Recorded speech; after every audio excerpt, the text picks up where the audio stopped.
Hello, everyone. Welcome to today's podcast. Our guest of today is Damien, and he's the CCO of Nimbello. And yeah, Damien, why don't you tell a little bit more about yourself and all the cool stuff your company is doing? Well, it's great to be here, Joey. I appreciate it very much. As Joey said, my name is Damien Howley. I am the Chief Customer Officer at Nimbello. I have been in software my entire career, always startups, all small stage startups. Some people say I'm a glutton for punishment, but honestly, it's where I find the most amount of opportunity for advancement and improvement, and the best place to really get creative and solution well. At Nimbello, we are a small startup. We are out of South Bend, Indiana, and we do accounts payable automation. So think of that as high velocity, high volume invoice scanning and automation. We do this predominantly for manufacturers and higher education throughout the United States. Most of our customers receive anywhere from about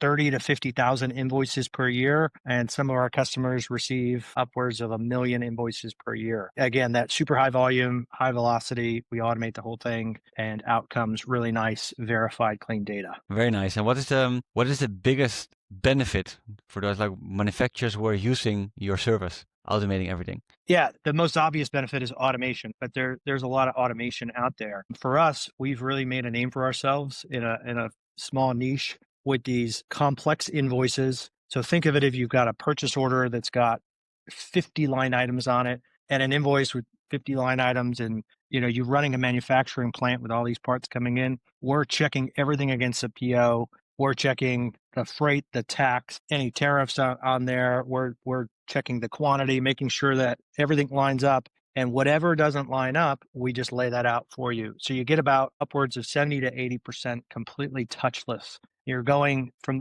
a lot of manufacturers and higher ed institutions, they're going from a manual process where they literally had teams of people who just entered this data in by hand. So the obvious benefit is automation, but our unique aspect is that we've battled the hardest types of invoices that you can find out there, where a lot of our competitors have kind of gone the opposite way. They started with the easiest invoices and started to work towards a complexity. Very nice. And like with the automation process, well, what you're saying, it's like when people are doing it just manually, it takes a ton of time, but also there's more like room for error.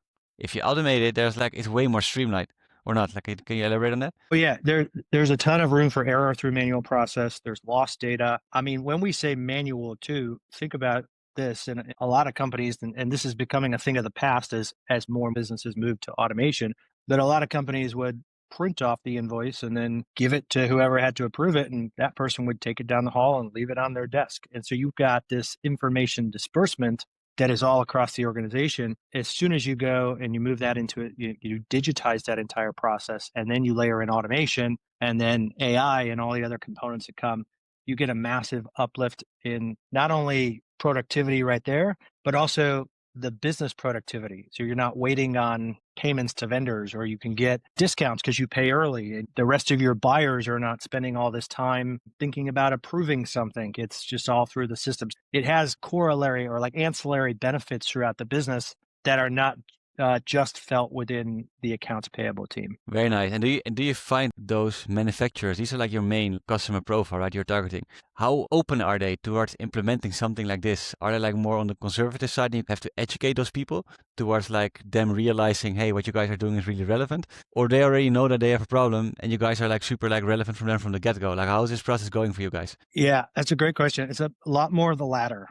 All right, so like the cat is out of the bag on automation. The cat is out of the bag on AP automation. Part of the challenges, a lot of them are coming from using older ERPs, and there's not a lot of opportunity, or the uplift for them to transition to automation is very daunting. There's a lot that they have to go through. So there is education in some aspect as to making them aware of the fact that they can actually embrace new technology even while they're stuck with a core operating system that is old. But yes, it's a well-known, customers are coming to us understanding that they're behind and they want to advance. They have new leaders in who want to be part of that technology advancement, and it's broadly understood. Very nice. Talking on this, right? Where do you see technology? Because things are just moving very quick nowadays. And sometimes there's just, for people watching this podcast, a lot of us are entrepreneurs. sometimes there can be a little bit of like information overwhelm with all the stuff which is going on with AI. Where do you see AI going, let's say for the next 2 to 3 years? And I mean, it's a bit of a difficult question as no one really knows eventually, right? What's your point of view on that? Yeah, that's a big question. Over the next 2 to 3 years, I think we're going to start to see major transitions from, call it structured roles or manual roles to AI. I mean, we're already seeing the initial start of data entry is going to AI, and anything that can be routine or that's going to AI. I think we'll see an expansion of that into more structured roles. Maybe it's some of the legal work that we see inside businesses going to AI, because that's what I'm calling structured. There's precedent. I think we've already seen a lot of content creation go to AI. I think over the next 2 to 3 years, we'll see that expand. So we'll see more jobs that are transitioning to AI. On a broader scope too, I think we're going to see an interesting transition in the SaaS space, at least for, in my opinion, down market tools. So think about tools that are for smaller businesses at a smaller cost. I think we're going to start to see some of those threatened or even replaced by AI development. And there is a lot of AI development tools out there, right? And the question, if you're a small, let's say you're a $5 or $10 million ARR company, do you really want to go and spend $50,000 a year on a piece of software if you might be able to spin something up that's tailor-made? No, we're not there yet. Like, we're absolutely not there yet. But the proficiency and the rate that these AI development tools are learning, I do think we'll start to see some companies make a decision to go back to homegrown software. And in my world, I've been working in software for 22 years, and I've had maybe 300 conversations with customers and prospects about how bad it is to use homegrown software.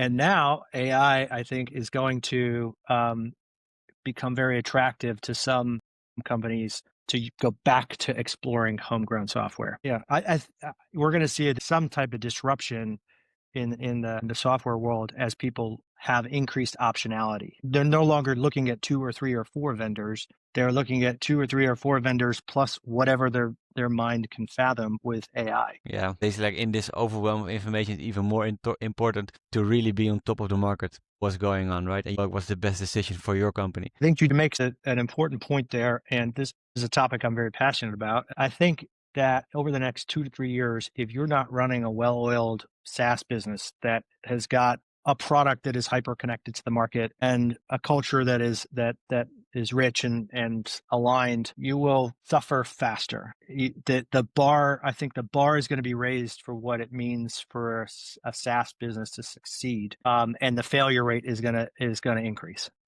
To punch that point, we've been able to get away with more over the last 20 years. And I think we're not going to be able to get away with as much. Which is actually going to be a benefit of the customers, because every company which is out there is really getting enforced to really be on the ball, on top of your game, or else you're just not going to survive. And you being part of Nimbello and you being part of growing the company, what are some of the biggest challenges you have faced towards like growing the company, and how did you overcome these challenges? It was really interesting. I've been at Nimbello for about 3 years. When I joined the company, we were a managed services business, and in an era where there weren't a lot of managed services business. We were already fundamentally a bit behind, and our go-to-market was struggling because there wasn't as much of an appetite for managed services as there was for technology. So we had to modernize the business across the whole business. We had to modernize our go-to-market. We launched a SaaS tool, it's the exact same tool that our managed services team used. But we had to get that prepared to go out to market. We started, over the course of the last 12 months, layering in AI and really streamlining our offering.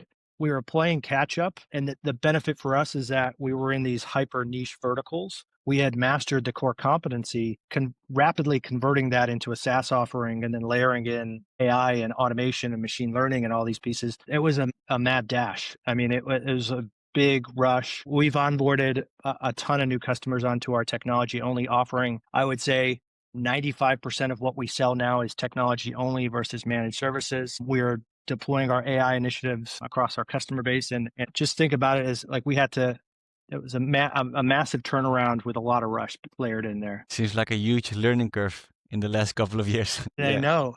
Some people look at me like I'm crazy, but we got everybody on board, and everybody in our company was part of this vision. And it's not dramatic. It's been fun. And we have challenges and we face those challenges together. Like the company culture is rich in that regard. And, face the consequences together and you pursue. I think it's worked out.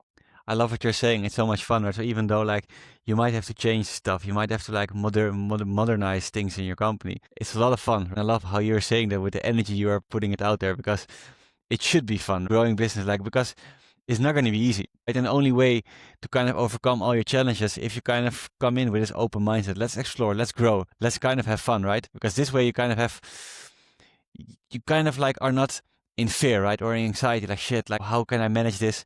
And if you're not in fear, not in anxiety, this is like where you really see the opportunities to really actually grow. It has to be fun.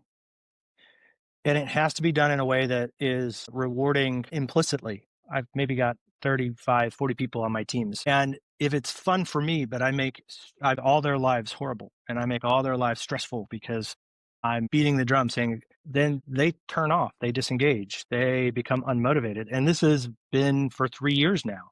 So it's not like it's just fun for 2 months or 3 months. My mentality has always been, I'm part of the team. We work together, we succeed together, we fail together. And I know that sounds corny and convenient, but if we fail on something, like, okay, we failed, let's be mature about it. Let's operationalize how we fix. Not let's go and attack somebody or drag somebody under the bus or fire somebody. I find that has made the whole journey much more rewarding for everybody, much richer for everybody, not just me. Very nice. I love what you're saying. We're doing it together. It might sound very cliche. Yeah, you're doing a business together. But often, what I see often in businesses, but also like just in general, often the most simple things get overlooked. And once you embody like the simple fundamentals, this is where you actually start to build your company from a really healthy foundation. Yeah, and there's lots of different mentalities for people. And we already talked about this. I've joined startups.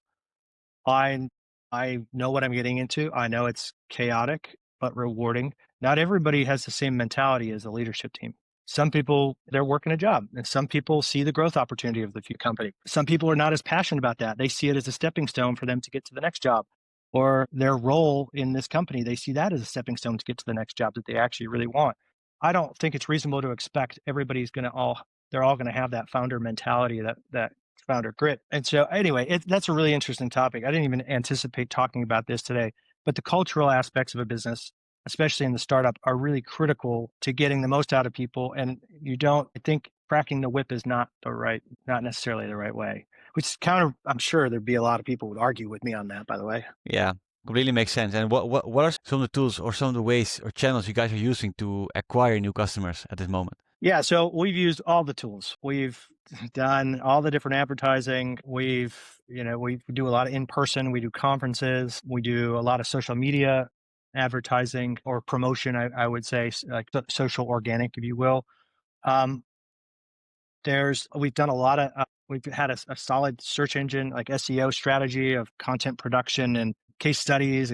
And the things that have worked the best for us have been our SEO, our content, our strategic content, and then conferences. Now, I know that sounds aged in and of itself, but we're selling software, in the, call it 50,000 up to $500,000 a year.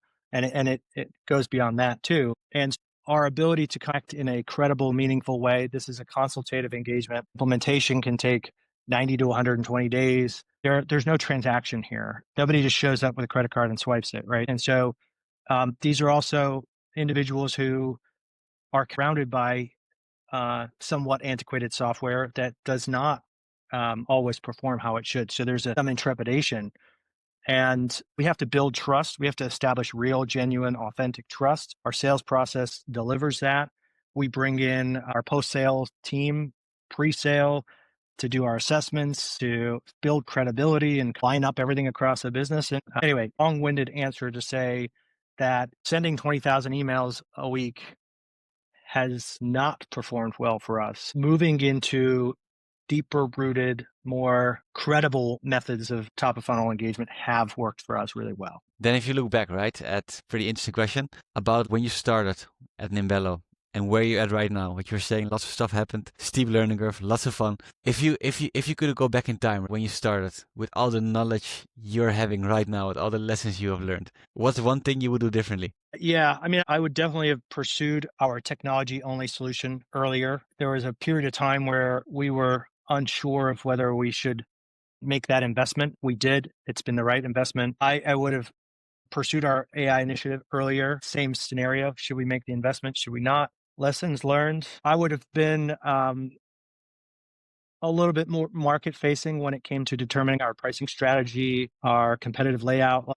We formed that based on prior experience and missed the mark for a little bit there. And so then we went out to the market and understood. I don't know. I mean, I'm being incredibly revealing here. But yeah, I think just earlier, faster decisions that we were over contemplating. We were over engineering our own decision process, and we were playing this long game of all the pros and all the cons. And really, we made the right decisions consistently. We just made them 3 months or 6 months or 9 months after we'd started thinking about them. I guess the lesson would be have conviction and accelerate. Very nice. And that's maybe also the beauty about just doing business. We get so locked into like our day-to-day tasks, right? Our day-to-day like challenges. But then if we zoom out, there's like, hey, we did learn a lot in the last couple of years. Sometimes also nice to kind of look back at all the lessons learned. Wow, like in the last couple of years, we grow a lot, and I have so much more knowledge in comparison to a couple of years. Yeah, I think we get absolutely we get locked in to the viewpoint of today or this week, and you lose sight of that macro view that you're talking about. At the same time, I think we get locked in to our own internal cycles and our own internal values. And it's easy to become disconnected from your customer base in the market and the competitive landscape because you're so just focused on the 40 or plus hours that are in front of you. And sometimes you just need to reset and you need to say, okay, I'm going to spend the next few months meeting with all the customers and I'm going to meet with the prospect. I'm going to refill my perspective on our business and the impact and really like how we sell and how we are valued and how we are perceived. It's very refreshing to do that. Very nice. And if you are a fan like from Harry Potter back in the days? Yeah, it's funny. I enjoy the movies, but maybe not. I couldn't like cite a lot of stuff. I'm slightly too old. I probably missed it by like 5 years. My little brother, on the other hand, diehard Harry Potter. Like I used to read all these books and I was a huge fan like back in the day when I was like 20 years ago. And Harry Potter he always had like this magic wand. And like my question to you is if you had like a magic wand and with this magic wand you could solve any problem you're having right now in the business with just like a finger snap, what would it be with this magic wand? I don't know. I mean, that's telling that you didn't prep me with these questions. If I could fix anything in the business right now, it would probably be technology related, just because we have such big aspirations around technology. I mean, I'd probably go and say, all right, we're foreseeing another 12 months in our AI deployment. That would be done. Just capacity in general. I just layer on like I 4x capacity and pour fuel on the fire because we're executing well. I don't think we've got any fundamental flaws. We're just a small business that's probably could really benefit from additional capacity to help fuel our scale. Very nice. A bigger capacity, everything just goes way quicker in the right way. I think we're at the point where we're very proven. We're happy with what we're doing. We just want more of it. Very nice. That means like you built like a really solid foundation for yourself that you're able to say that. Right? And what are some of the goals you guys are having, let's say, for the next 6 to 12 months with Nimbello? Yes. Well, there's the revenue goals and all that stuff, which is routine. For us, when we're looking at from just a general strategy, we're looking around our saturation of AI into our customer base. We're looking at our roadmap in general, like expanding into our core verticals. We have a finite focus in our marketplace. So we look at a handful of different ERPs that we integrate well with and service that customer base very well. We're looking to really deepen our connection into our ERP verticals. It'll be predominantly product focused over the next 12 years, as far as alluding to what you said earlier about the magic wand, amping up our capacity and really extending our footprint. But we're in this nice niche. I'd rather go an inch wide, a mile deep, and that's what we're going to continue doing. So just deeper, more capability, open up some additional capabilities for our existing customers that allow them to expand with us, but really We're not going to employ a strategy that starts to go wide, horizontal. We're going to continue diving deeper. Very nice. And I think you shared a lot of value here in the podcast. And for the entrepreneurs who are watching, if you could just say like one thing they can take away from watching this podcast, one piece of advice you've learned during your whole journey, like growing businesses, being in startups, right? Like overcoming challenges. What's one piece of advice you would give to these entrepreneurs who are watching the podcast right now? They can take away from today. They can start implementing it right away. Yeah, I mean, in a roundabout way, I would say stop assuming you have the answer. And that's kind of like not a great, it's a negative. But I believe that everything we've learned, we take this from one company to the next company to the next company, and we clone a lot of what we did. And we carry a lot of our assumptions into our next job. And over a course of a career, that seems to have a lot of repetition. I guess my core advice would be wherever you are and wherever you're going, go and spend a bunch of time actually joining customers, talking to customers, prospects, be a bit market facing. It doesn't even matter if you're engineering your products. Get some exposure because it'll challenge your thought process. It'll challenge some of your assumptions. It'll challenge some of the things that you have assumed would just be an awesome solution to move to your next company and make you think about it a little bit differently. I'm of the opinion that every company is massively unique. Our problems are unique. Our software is unique. Our customers are extremely unique. But we have fallen victim to this idea that we can prop up the same framework for each business. And there's a lot of similarity. You go look at any other SaaS company, I bet you a substantial amount of it is highly recognizable. The teams, the structures, the titles, the metrics, it's all recognizable. So I would just say, challenge yourself that there is uniqueness to all of these. There's, especially the customers, there's uniqueness, and go dig deep, be vulnerable, learn about what makes your customers tick, and then start to form assumptions. Very nice. So these assumptions might be there, but stay open-minded, right? That's a much cleaner way to put it, Joey. Stay open-minded, especially as you're confronted by new challenges. Your company goes from 5 million to 10 million ARR, whole new set of challenges. You expand into a new vertical, whole new set of challenges. Go and get the outward exposure that you need to really formulate your decision-making process. Very nice. I share that from years and years and years of seeing people hunker down, stay inside their own little silos, their own little teams, and not really welcome outside input. And it's really damaging. Yeah, and especially what we were talking about in the beginning of the podcast, maybe 20 years ago, like, or the last couple of years, you could get away with a lot, but especially how fast things are moving right now, you kind of have to, right? If you're not really growing, not really being open-minded, you club. Yeah, think about this. If you've got a team within your business that stays idle and internally focused and has the barriers up, and they do that for 3 months or 6 months or 9 months, how far ahead is your competitors? How much business have you missed? How much is it even redeemable at that point? Can you take 6 months and be idle and still be a major success? I don't think so. For the people watching, what are some of the ways they can connect with you, Damien, or Nimbello when they're watching it? They're like, want to know more. Yeah, you go to nimbello.com. Nimbello.com. For me, I'll also just plug, I just recently published my second book. You can find that at thepurposecode.com. A lot of the topics in here today about selfish centricity inwards, that's the word of the book. And then you can email me at damien@thepurposecode.com, and I remain pretty engaged. And I don't know what my LinkedIn URL is, but of course, I'm on LinkedIn, so you can say hi. Very nice. And Damien, I'm going to make sure for everyone who's watching, I'm going to make sure to put everything of Damien and Nimbello down in the description below, so you can all find it. Thanks, Damien, for being here, for sharing all your value. Absolutely. Thanks for having me, Joey. Thanks, everyone, for tuning in. And yeah, see you in the next episode. Cheers, everyone. Thank you.